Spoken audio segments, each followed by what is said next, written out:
Another bug is terrorizing BTD6, and this time it involves the mermonkey and Oben. If you just use the Arctic Knight ability, this is how it normally works. It shoots out the burst of snowballs, it bounces around obstacles if there are obstacles on the track, and after a certain amount of time, they will despawn, like about a third of the cooldown or so. But there is an interaction when you get level 11 Oben. Level 11 Oben gives all magic monkeys range, pierce, but somehow also lifespan on the Arctic Knight ability. So watch as I use it again. I'm gonna fast forward, and we are going to blow by the 1/3 mark. Take a look.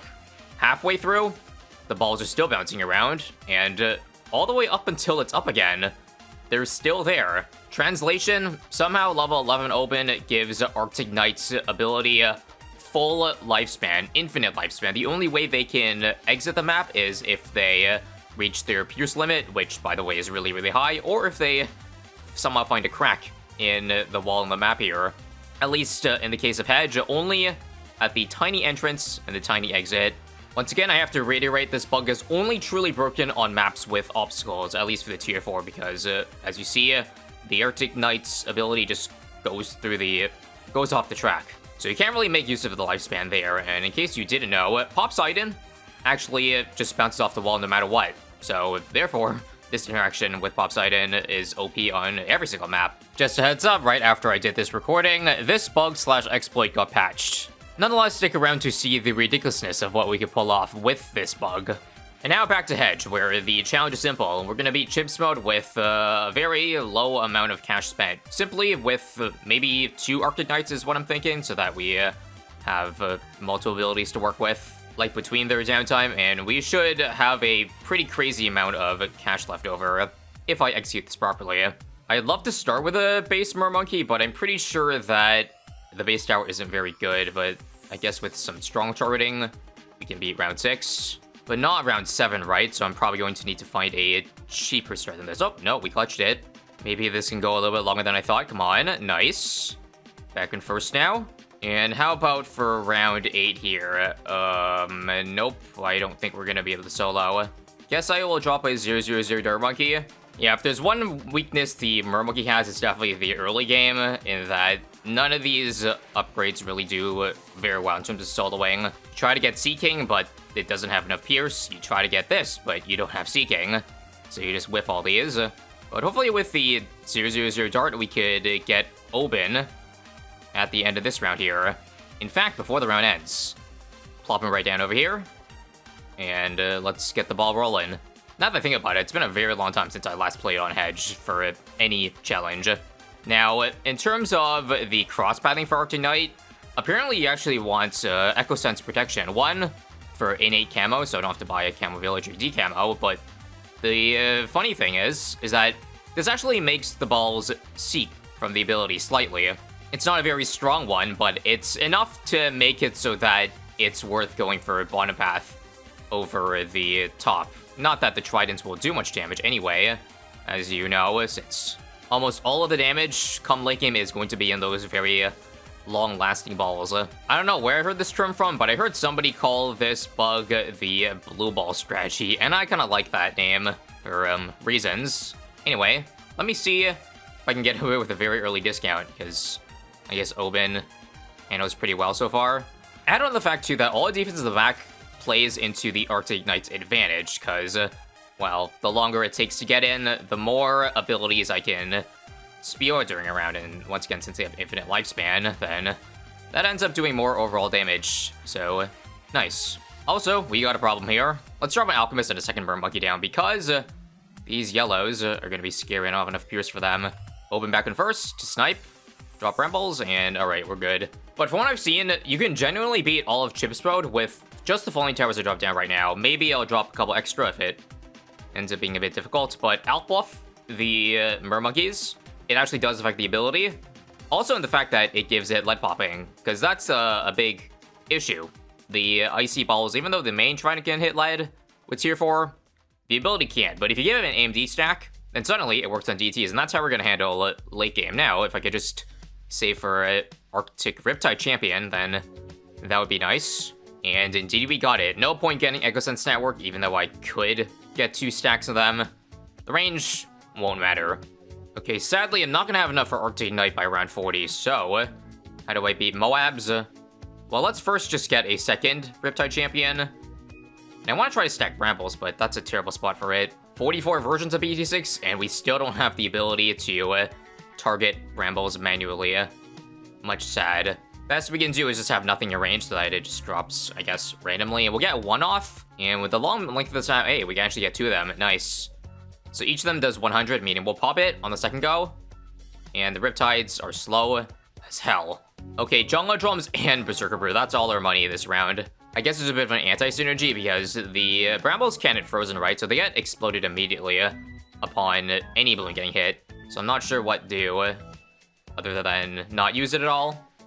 Now, there we go. Use it to snipe the balloons while they're not frozen. Right, we also lose Purple Palm power with the Mermonkey, so that means none of my 3 magics can hit purples. Crap, that means our Brambles has to get all the purples. I missed 2 of them. Did I mess up here? I might have just done goofed. Can I try to get a second Brambles? Oh my god, I got it, but the 1 purple leaked. I guess I could try 1 Bramble, but I don't think it gets all of them. Nah, it doesn't. Especially since Open can't hit camo. Okay, come on. Oh, this time's better. Nice. I just put this on last, so trial and error. Pop balloons differently, and then I guess that worked. Good thing we didn't have to restart that, but once we finally get Arctic Knight, our worrying should be done. The only caveat with the infinite lifespan interaction is that it disappears at the start of each round. So we gotta be careful about that. Make sure you stall the round enough. Although I don't know how to do that without spending more money on, like, I don't know, a shove or something to stall the entrance. But I'm hoping that the length of Hedge itself should inherently stall, along with the fact that, as you see, freezes everything. We'll use it again for funsies. If I had it my way, I would have loved to make it so that the balls would only shoot at the exit over here also. We should save it for the count purples here. But yeah, right now, even if I target directly down, there's a bit of an inaccuracy, kind of like the Dartling Gun. So eventually the balls will ruin their bounces, or they'll start bouncing off the corners and then hit the entrance. But wouldn't it be cool to like stack up a bunch of abilities, like have the balls just constantly only go in the y-axis and then never move horizontally? You'd basically just make it a line of death. You could probably do that on Corfield, I think, but you know what I mean. We will now get our second Arctic Knight, and we should be safe now. This is just the start, fellas, since we don't even have level 11 yet. Now, I'm gonna do another Alchemist too. I was contemplating doing a stronger stim, but I think it's more important to have lead popping, and stronger stim doesn't help with that. It just increases the main brew. So adding a second one of this is cheaper and allows us to be a bit more liable in hitting DDs, because as you see right now, both of them have the AMD stacks. And the thing is, using the ability to doesn't expend it, I don't think. Look, it throws out all the balls, but the AMD stacks are still there, so all those balls there are gonna hit lead. So I thought that was pretty cool. Let's kill the manual targeting, and they just have it, like, auto-target. In case you didn't know already, this thing, the ability can seek throughout the whole map, so even though the range is tiny, if there was, like, a mob at the entrance of the screen, it will shoot westerly. Like, for example, here, you can't see the red, but it's kind of targeting it as if it could. And it's epically failing along the way because, well, there's a giant hedge in the way. Now that we've got wall trees, we have some extra D in the back. And show me level 11, please and thanks. Sadly, still don't have it this round, but I gotta use it to get rid of all of those purples. I also hope this isn't Creative Riga Farm. Nope, we're good. And there we go. Full lifespan time. Watch this. I'm gonna use this now. It's gonna beat the Saran Wave. And, oh, there's leads in the way. But you see that one ball, it's still bouncing around, because I guess that one has lead popping. So it's still trying to use up all its Pierce, which I believe is 240, although correct me if I'm wrong with tier 4. 240 is going to be more than enough, though, for, well, 63 here. That's why I have the second one, though, because as you see, with just one of them, it probably would require way too much precise timing. But again, here's another infinite lifespan, although it probably didn't even make a difference there. And another one for 72. This Arctic Knight should have no business being able to break down BFBs like that, but it can. In fact, we can pretty much kill all of it without the balloons even entering the range of it. That's how crazy it is. Again, as you see, the natural stall, by the time we kill all the balloons there, the ability is already like 3/4 cooldown. I just want to get straight to the 90s already. I guess before that, we got a Rigger Farm this round. This might be a bit of an issue. Rigger Farms cap it instantly, oh god. Okay, I gotta tactfully use my ability here to survive. Also, why, excuse me, why is my wall tree right in the middle of the map? That is strange. Alright, it actually might be useful just to not use the ability at all, because we can actually handle infinite Rigger Rainbows right now, so we just gotta beat enough of them. I think we're actually holding it back, so alright, no need to worry. The one time where using the ability is worse than not using it. Somebody might have better make a challenge like this. Anyway, again, one Arctic Knight ability to beat all of the Bloons, even the FBFBs, right? Not quite, but good enough for the most part, at least for the current round. Nice. And now let's see if we can beat this ZMG before it gets in range. We'll both abilities immediately. The ZMG popped that early. And once again, we will have successfully beaten the entire ZMG. Most of it, 99% of it, before getting there. Move over Ultra Jug, you've got a new challenger. I also just realized that this is insanely OP past round 80. Because remember, Super Ceramics exist on round 81 and above, meaning there's less children. Meaning the balls don't get Pierce Capped as easily. That's why it's beating the round so much easier now. Like, just one ability, and look. It's, like, there's still many balls bouncing. I think last time they disappeared fairly quickly.